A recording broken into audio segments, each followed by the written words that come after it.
March the 8th. Numbers 10:1 through 11:23.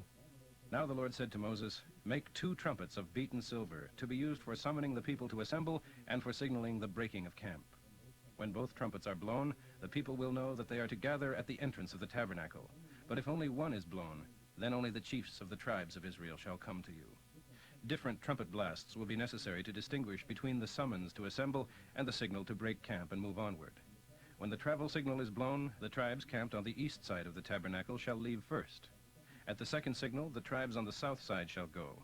Only the priests are permitted to blow the trumpets. This is a permanent instruction to be followed from generation to generation.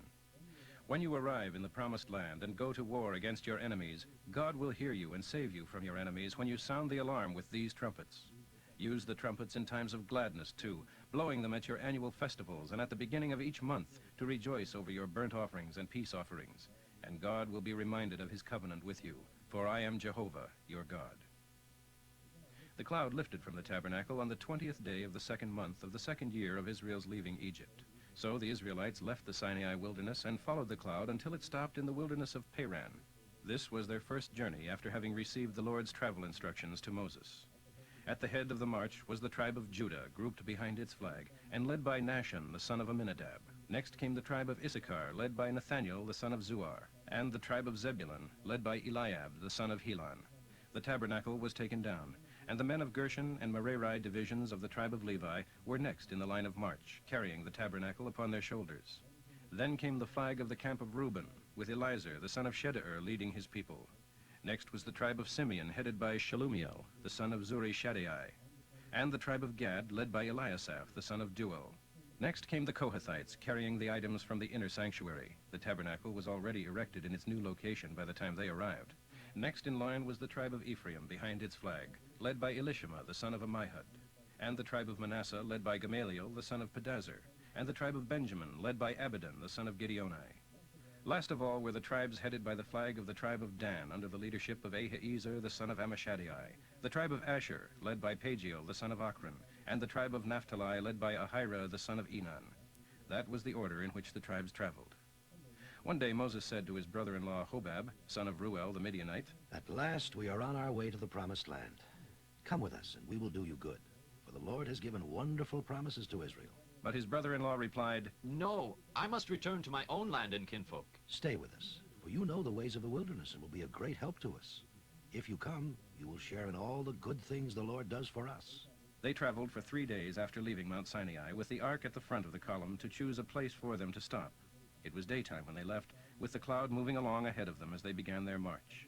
As the ark was carried forward, Moses cried out, "Arise, O Lord, and scatter your enemies. Let them flee before you. and when the ark was set down, he said, Return, O Lord, to the millions of Israel." The people were soon complaining about all their misfortunes, and the Lord heard them. His anger flared out against them because of their complaints, so the fire of the Lord began destroying those at the far end of the camp. They screamed to Moses for help, and when he prayed for them, the fire stopped. Ever after, the area was known as the place of burning, because the fire from the Lord burned among them there. Then the Egyptians who had come with them began to long for the good things of Egypt. This added to the discontent of the people of Israel, and they wept, "Oh, for a few bites of meat! Oh, that we had some of the delicious fish we enjoyed so much in Egypt! And the wonderful cucumbers, and melons, leeks, onions, and garlic. But now our strength is gone, and day after day we have to face this manna." The manna was about the size of a coriander seed and looked like droplets of gum from the bark of a tree. The people gathered it from the ground and crushed it into flour, or pounded it in mortars, boiled it, and then made pancakes from it. They tasted like pancakes fried in vegetable oil. The manna fell with the dew during the night. Moses heard all the families standing around their tent doors weeping, and the anger of the Lord grew hot. Moses, too, was highly displeased. Moses said to the Lord, "Why pick on me to give me the burden of a people like this? Are they my children? Am I their father? Is that why you have given me the job of nursing them along like babies until we get to the land you promised their ancestors? Where am I supposed to get meat for all these people? For they weep to me, saying, 'Give us meat.' I can't carry this nation by myself. The load is far too heavy. If you are going to treat me like this, please kill me right now. It will be a kindness. Let me out of this impossible situation." Then the Lord said to Moses, Summon before me 70 of the leaders of Israel. Bring them to the tabernacle to stand there with you. I will come down and talk with you there, and I will take of the Spirit which is on you, and will put it upon them also. They shall bear the burden of the people along with you, so that you will not have the task alone. And tell the people to purify themselves, for tomorrow they shall have meat to eat. Tell them, the Lord has heard your tearful complaints about all you left behind in Egypt, and he is going to give you meat. You shall eat it, not for just a day or 2, or 5, or 10, or even 20. For 1 whole month you will have meat until you vomit it from your noses. For you have rejected the Lord who is here among you, and you have wept for Egypt. But Moses said, There are 600,000 men alone, besides all the women and children. And yet you promise them meat for a whole month. If we butcher all our flocks and herds, it won't be enough. We would have to catch every fish in the ocean to fulfill your promise. Then the Lord said to Moses, When did I become weak? Now you shall see whether my word comes true or not. Mark 14:1 through 21. The Passover observance began 2 days later, an annual Jewish holiday when no bread made with yeast was eaten.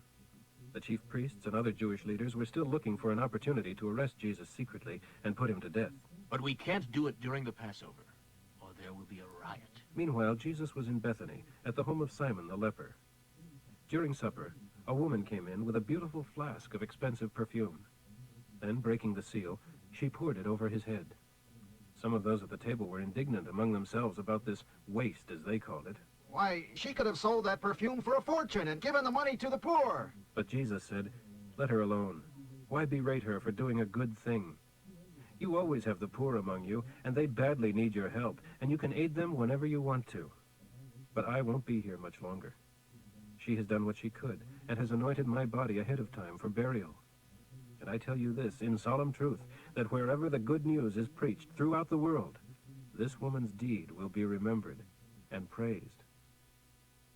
Then Judas Iscariot, one of his disciples, went to the chief priests to arrange to betray Jesus to them. When the chief priests heard why he had come, they were excited and happy and promised him a reward. So he began looking for the right time and place to betray Jesus. On the first day of the Passover, the day the lambs were sacrificed, his disciples asked him where he wanted to go to eat the traditional Passover supper. He sent 2 of them into Jerusalem to make the arrangements. As you are walking along, he told them, you will see a man coming towards you carrying a pot of water. Follow him. At the house he enters, tell the man in charge, Our master sent us to see the room you have ready for us, where we will eat the Passover supper this evening. He will take you upstairs to a large room all set up. Prepare our supper there. So the 2 disciples went on ahead into the city, and found everything as Jesus had said, and prepared the Passover. In the evening, Jesus arrived with the other disciples, and as they were sitting around the table eating, Jesus said, I solemnly declare that one of you will betray me, one of you who is here eating with me. A great sadness swept over them, and one by one they asked him, Am I the one? He replied, It is one of you 12 eating with me now. I must die, as the prophets declared long ago. But oh, the misery ahead for the man by whom I am betrayed. Oh, that he had never been born. Psalm 51, 1 through 19.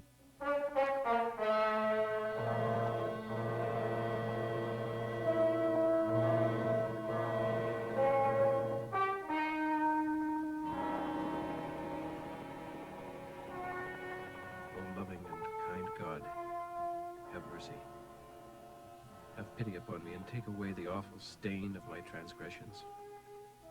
Oh, wash me, cleanse me from this guilt. Let me be pure again. For I admit my shameful deed. It haunts me day and night. It is against you and you alone I sinned and did this terrible thing. You saw it all, and your sentence against me is just. But I was born a sinner. Yes, from the moment my mother conceived me. You deserve honesty from the heart. Yes, utter sincerity and truthfulness. Oh, give me this wisdom. Sprinkle me with the cleansing blood, and I shall be clean again. Wash me, and I shall be whiter than snow. And after you have punished me, give me back my joy again. Don't keep looking at my sins. Erase them from your sight. Create in me a new, clean heart, O God, filled with clean thoughts and right desires. Don't toss me aside, banished forever from your presence. Don't take your Holy Spirit from me.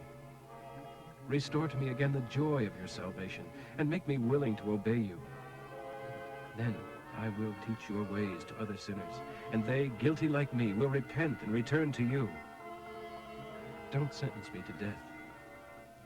Oh my God, you alone can rescue me. Then I will sing of your forgiveness, for my lips will be unsealed. Oh, how I will praise you. You don't want penance. If you did, how gladly I would do it. You aren't interested in offerings burned before you on the altar. It is a broken spirit you want. Remorse and penitence. A broken and a contrite heart, O God, you will not ignore. And Lord, don't punish Israel for my sins. Help your people and protect Jerusalem. And when my heart is right, then you will rejoice in the good that I do, and in the bullocks I bring to sacrifice upon your altar.